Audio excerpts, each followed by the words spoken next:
നമസ്കാരം. മഹാകവി ജി ശങ്കരക്കുറുപ്പിന്റെ അതിപ്രസിദ്ധമായ ഒരു കവിതയാണ് ചന്ദനക്കട്ട്. ചരിത്രത്തിന്റെ ഏടുകളിലേക്ക് വെളിച്ചം വീശുന്ന ആ കവിത കഥാപ്രസംഗ രൂപത്തിൽ ഞാനിവിടെ അവതരിപ്പിക്കുന്നു. ചന്ദനക്കട്ട്. വെമ്പല നാട്ടിലെ തമ്പുരാന്റെ തമ്പുരാട്ടിക്കൊരു കട്ടിൽ വേണം. വെമ്പല നാട്ടിലെ തമ്പുരാന്റെ തമ്പുരാട്ടിക്കൊരു കട്ടിൽ വേണം. കട്ടിൽ കടയുവാനായി കിഴക്കൻ കാട്ടിലെ മന്ദിരം തന്നെ വേണം. കട്ടിൽ കടയുവാനായി കിഴക്കൻ കാട്ടിലെ ചന്ദനം തന്നെ വേണം. വേമ്പലനാണ് ഇന്നത്തെ കോട്ടയം. പണ്ട് കാലങ്ങളിൽ കട്ടിലിൽ കിടന്നുറങ്ങുവാൻ ഭാഗ്യമുള്ളത് തമ്പുരാന്മാർക്കും തമ്പുരാട്ടിമാർക്കും മാത്രമേ ഉള്ളൂ എന്നതായിരുന്നു സത്യം. പൊതുജനങ്ങൾ പാവിരിച്ച് വേണം നിലത്ത് കിടക്കാൻ. കട്ടിലിൽ കിടക്കാൻ വിധിക്കപ്പെട്ട തമ്പുരാട്ടിക്ക് കട്ടിലില്ലാഞ്ഞിട്ടല്ല, പുതിയ കട്ടിൽ ചന്ദനം കൊണ്ട് തന്നെ ഒന്ന് വേറെ വേണം. ആനക്കൊമ്പാകണം മേല പിന്നെ ആനമുഖം വേണം കാലുകളിൽ. ആനക്കൊമ്പാകണം മേല പിന്നെ ആനമുഖം വേണം കാലുകളിൽ. തമ്പുരാട്ടിയുടെ മോഹം അറിഞ്ഞുടൻ തമ്പുരാൻ കൽപ്പനയായി. ആരവിടെ? മേനോക്കേച്ചനോട് വരാൻ പറയൂ. മേനോക്കേച്ചൻ എന്നാൽ കാര്യസ്ഥനാണ്.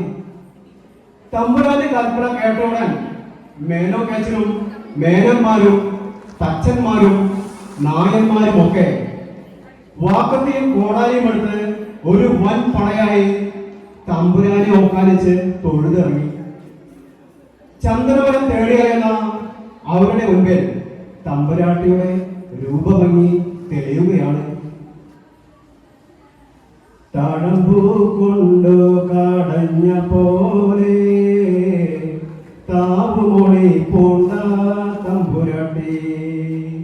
തഴമ്പൂ കൊണ്ടു കടഞ്ഞ പോലെ താവുമൊഴി പൂണ്ട തമ്പുരാട്ടി. താഴുകിലിന്റെ മണം പുരണ്ടും കണങ്കാലോളം ചൂരുണ്ടിരുണ്ടും മുല്ലപ്പൂമാലായുതിർത്തു നിന്നും നല്ല മുടിയാർന്ന തമ്പുരാട്ടി. വേമ്പല നാട്ടിലെ തമ്പുരാട്ടി. കുറ്റിക്കാടുകളും തെങ്ങുകളും വയലുകളും താണ്ടി അവർ നടന്ന് ഒരു അരുവിയുടെ തീരത്തെത്തി. ചന്ദനമരം തേടിയറിയുന്ന അവരുടെ ചെവികളിൽ തമ്പുരാന്റെ കൽപ്പന മുഴങ്ങുകയാണ്. തടിമൂത്ത ചന്ദനം കൊണ്ടല്ലാതെ പടി കടന്നാലും വരേണ്ട നാളെ. തലയും ചൊറിഞ്ഞു തിരിച്ചു വന്നാൽ തടിയും തലയും പിരിയുമല്ലോ. നടന്ന് നേരം ഉച്ചയായി. വിശപ്പും ദാഹവും സഹിക്ക വയ്യാതായപ്പോൾ കയ്യിൽ കരുതിയിരുന്ന പൊതിച്ചോറുണ്ണാനായി അവർ ഒരു അരുവിയുടെ തീരത്തേക്ക് ഇരുന്നു. ഭക്ഷണം കഴിക്കുന്ന കടയിൽ ഒരാൾ ഇങ്ങനെ ചോദിച്ചു, അതാ അങ്ങോട്ടേക്ക് നോക്കൂ, എന്താണത്? അരുവിതൻ വയ്ക്കൽ കുറച്ചകലത്ത് ഒരു മരം ചന്ദനം തന്നെയല്ലേ. പലമരം കണ്ടു തഴക്കമാർന്ന തലമനാശരിതം ചെന്നു നേരെ. ഇടതു കൈപ്പത്തി വീരങ്ങനെ വെച്ച് ഇടത് പുരികം സ്ഫുരിച്ചു നോക്കി. അതെ, ഇല ചന്ദനം തന്നെ. ഇത് കേട്ടപ്പതി അരുവിയിൽ കൈ കഴുകി അവരെല്ലാവരും ആ ചന്ദനമരത്തിന് നേരെ കുതിച്ചു. ഒരാൾ ഒരു ചെറുചില്ല കുത്തിയെടുത്ത് മണത്തു നോക്കി. ആഹാ, ചന്ദനത്തിന്റെ തണുത്ത ഗന്ധം.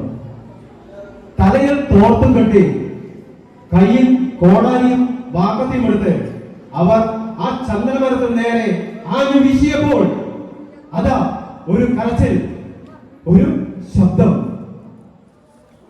വെട്ടല്ലേ കൊത്തല്ലേ നായന്മാരെ, വെട്ടല്ലേ കൊത്തല്ലേ തച്ചന്മാരെ, വെട്ടല്ലേ കൊത്തല്ലേ നായന്മാരെ, വെട്ടല്ലേ കൊത്തല്ലേ തച്ചന്മാരെ. പിന്നെ വാളുകൾ പൊങ്ങി നിന്നിടത്ത് നിന്ന് തമ്മിൽ അവർ നോക്കി. എവിടെ നിന്നാണ് ശബ്ദം? ആരുടേതാണ് ശബ്ദം? വനദേവതയാണോ? ഇനി വല്ല യക്ഷിയോ മറ്റോ ആണോ? നമുക്ക് തിരിച്ചു പോകാം. ചന്ദനമരമില്ലാതെ എങ്ങനെ തിരിച്ചു പോകാൻ? തമ്പുരാൻ കൽപ്പിച്ച കൽപ്പനയോ മുന്നിലേക്കൊന്നു മിഴിച്ചു നോക്കി. ഇരുമുള്ളു പോരാ, ചടച്ചി പോരാ, തിരുമേനി കൽപ്പിച്ചിരിക്കയല്ലേ.